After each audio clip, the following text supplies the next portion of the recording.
Em nome do Pai, do Filho e do Espírito Santo. Amém. Então, irmãos e irmãs, vamos aí ao nosso momento de oração. Pegue a sua palavra de Deus. Se você tem a Bíblia do Centenário, aqui da nossa diocese, outra tradução da CNBB, ou outra Bíblia de preferência católica. Você que já reza conosco já há algum tempo, percebe que nós damos continuidade e sequência ao Evangelho do dia, seguindo aqui na própria palavra de Deus. Então, hoje nós vamos encerrar o capítulo 8º do Evangelho de São Mateus, o Evangelho do dia, que é Mateus 8, versículo de 28 ao 34. Mateus 8, 28 ao 34. Dois processos, os processos de Gadara. Esse mês de julho é um mês especial para nós. Hoje, dia 1º de julho, nós celebramos a memória do preciosíssimo sangue de nosso Senhor Jesus Cristo. Mas isso aí o padre vai falar no próximo vídeo, daqui a pouquinho, sobre o santo do dia, celebrando o preciosíssimo sangue. Depois é o mês de Nossa Senhora do Carmo, dia 16, aquela que roga, intercede, derrama as suas bênçãos sobre as almas do purgatório. É o tempo da gente rezar também sobre as almas do purgatório e para elas. Mas também Senhora Santana e São Joaquim, dia do vovô, da vovó, no dia 26. Então é um mês abençoado. E na nossa paróquia nós fazemos também o mês do dízimo, toda uma dinâmica especial para o mês do dízimo. Por isso é importante também que o nosso amor a Jesus não seja somente teórico, mas seja um amor prático. E com o dízimo, vocês vão perceber durante todo esse mês, com algumas reflexões, algumas dinâmicas, que o dízimo é partilha, mas partilha de amor. Só pode compreender a missão do dízimo quem de fato ama a igreja, ama a missão de Jesus Cristo. O dízimo é muito mais do que dar dinheiro. O dízimo é retribuir com amor, é colaborar com a missão de Jesus. Mas vamos ao Evangelho de hoje, tá bom? Mateus 8, 28 a 34. Está com a Bíblia na mão já deixou marcadinha, desde o Evangelho de ontem, para a gente estar concluindo o capítulo 8º. O Senhor esteja convosco, Ele está no meio de nós. Proclamação do Evangelho de Jesus Cristo, segundo Mateus. Glória a vós, Senhor. Os possessos de Gadara. Quando Jesus chegou à outra margem do lago, a região dos Gadarenos, vieram ao seu encontro dois possessos, saindo dos túmulos. Eram tão violentos que ninguém podia passar por aquele caminho. Eles então gritaram: que queres de nós, filho de Deus? Viestes aqui para nos atormentar antes do tempo? Ora, a certa distância deles estava pastando a manada de muitos porcos. Os demônios suplicavam-lhes: se nos expulsa, manda-nos a manada dos porcos. Ele disse: ide. Os demônios saíram e foram para os porcos. E todos os porcos se precipitaram pelo despenhadeiro para dentro do mar, morrendo nas águas. Os que cuidavam dos porcos fugiram e foram à cidade contar tudo, também o que houve com os possessos. A cidade inteira saiu ao encontro de Jesus e logo que o viram, pediram-lhe para que fosse embora da região. Palavra da salvação, glória a vós, Senhor. Então, irmãos e irmãs, que lição podemos tirar, que reflexão nós podemos fazer com o Evangelho? Dois endemoniados se deparam agora com Jesus. O próprio Evangelho diz que as pessoas tinham medo de transitar por ali, justamente por causa desses endemoniados. Então eles deviam ser bem famosos e bem agressivos. Mas Jesus sabia e assim mesmo foi. Jesus era consciente do que iria encontrar pelo caminho, dois endemoniados. Essa questão, irmãos e irmãs, ela traz para nós uma reflexão muito grande, principalmente hoje que nós temos um grande avanço das ciências humanas, a psicologia, a psiquiatria. Hoje nós sabemos, ou ao menos ouvimos falar, de tantas doenças da mente e tantas outras que não conhecemos. Hoje nós sabemos do que se trata uma epilepsia, sabemos do que se trata um AVC. Penso que ninguém mais acredita que AVC seja um vento mau que entrava pela porta da cozinha para quem tomava café quente. Penso que muitas coisas que antigamente o povo atribuía à bruxaria, magia, a gente sabe que é a depressão e tantas outras coisas. Então, é importante a gente saber que existe um índice altíssimo de doenças psicológicas que foram confundidas com a ação do maligno, com a ação do demônio, com possessões demoníacas, com bruxaria e aí por diante. Então, o primeiro passo é entendermos isso. A igreja é consciente de que existe muita doença da mente que engana e faz com que muitas pessoas pensem que se trata de uma possessão demoníaca. No entanto, irmãos e irmãs, isso não faz da igreja desacreditar que o demônio busca destruir a pessoa humana. A igreja, como mãe, ela é consciente do grande mal que Satanás busca fazer aos filhos de Deus. Por isso, sim, nós acreditamos na possessão demoníaca, mesmo que isso seja algo que quase não acontece, né? Raramente você vai conversar com um padre, um bispo, e ele vai dizer, olha, eu já fiz um exorcismo e aquele era real, era verdadeiro. Né? Mas existe muita situação que a gente sabe que não é. Tá bom? E é mais fácil para a família, principalmente a família, viu? Ou aquelas vizinhas nojentas que nunca chega para nada e nessa hora fica, é macumba, isso foi mal olhado, isso foi alguma coisa que fizeram, isso foi não sei o quê. E diz até quem eram as pessoas, não, isso foi a cunhada dela, isso foi a sogra, isso foi a irmã, foi a vizinha, foi não sei o quê. É muito importante a gente se despojar disso. Primeiro passo é buscar auxílio médico, sem deixar de buscar o auxílio de Deus. Né? Então, é importante a gente entender que Deus cura muita doença também pelas mãos dos médicos. Prova disso é agora, coronavírus.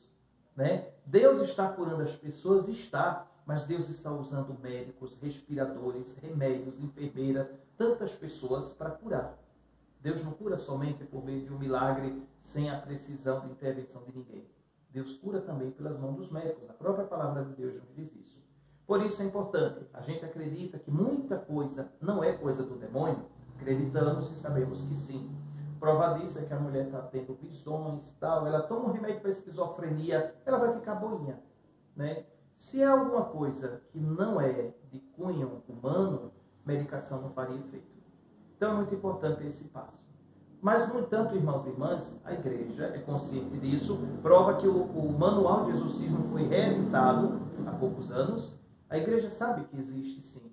Né? E até acredita-se que cada diocese tenha um padre exorcista ou o próprio bispo. É importante a gente saber que ninguém deve rezar o ritual do exorcismo. Por quê? Porque não vai funcionar. Inclusive, padre, se eu for fazer o rito maior do exorcismo, sem a permissão do meu bispo, do meu arcebispo, o próprio demônio vai rir da minha cara. Ele sabe. Né? Então, é muito importante ter consciência. Somente um padre autorizado, ele tem que ter a permissão da igreja para fazer isso. O fato de ser padre não dá a ele isso, não. No entanto, existem outras coisas, né? O caso das orações de exorcismo, que qualquer pessoa pode rezar. Inclusive o Pai Nosso, quando nós dizemos, livrai-nos da tentação, não nos deixeis cair em tentação, livrai-nos do mal, do maligno. Isso é a oração de exorcismo. A oração do anjo da guarda, também é uma oração de exorcismo. A oração da medalha de São Bento, a própria Salve Rainha, a oração do terço. Né? Então, existem muitas práticas de orações que são orações de um cunho exorcista. O que quer dizer isso? São orações que afugentam o demônio. Afugenta, quebra qualquer traço, qualquer ação do maligno. Uma que o padre sempre aconselha é a couraça de São Patrício. Rezar a couraça de São Patrício. Né? Uma oração eficaz contra essas coisas ruins. No entanto, irmãos e irmãs, não podem ser vistas como orações mágicas, fórmulas mágicas, tá bom? Você está com muita dor de cabeça, você reza 3 Ave Maria, a dor de cabeça vai embora. Não é assim que a coisa funciona. Mas isso é um outro ponto, né? A gente aprofunda daqui a pouquinho. Mas vamos voltar ao Evangelho. Jesus se depara com os endemoniados, é uma coisa engraçada. Jesus só disse uma coisa no Evangelho de hoje.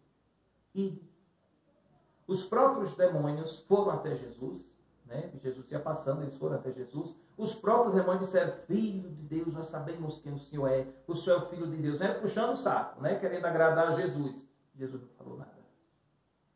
Aí eles disseram assim, bem, né? Já que ele não quis conversa, ele vai tirar a gente daqui. Então, já que o Senhor vai expulsar a gente, permita que a gente vá para aqueles porcos e não sei o que lá. E Jesus disse, irmãos e irmãs, nunca Jesus dialogou com Satanás. Entenda bem isso. Nunca, em hipótese alguma, Jesus negociou com o demônio. Se o próprio Filho de Deus, o onipotente, o poderoso, o excelso, o sublime, o majestoso, não quis conversa com o demônio, queira também não. Satanás não oferece nada de bom a ninguém. Nada, nada, nada. Por isso é muito importante, né? Existe uma grande busca de orações de cura e libertação contra demônio, contra a bruxaria, é a couraça de São Patrício, é isso, aquilo. Mas é importante o primeiro passo. Nunca queira conversa com o demônio. E como é que você pode fazer isso? Você pode fazer isso cultivando ódio. Você pode fazer isso praguejando as pessoas. Você pode fazer isso desejando mal ao seu irmão. Né? Isso tudo é maneira da gente estar fazendo acordo com o demônio. Por isso, São Felipe Neri, né, de uma maneira engraçada, ele vai dizer que Satanás não pode agir num coração feliz, num coração que está sempre sorridente, porque está cheio de Deus.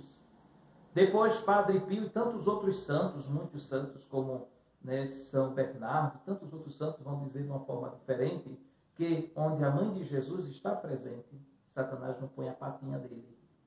É outro grande conselho. O arcanjo São Miguel e tantos outros santos, devoções que nos ajudam. Uma delas é o de hoje, Preciosíssimo Sangue. Depois, irmãos e irmãs, algo interessante.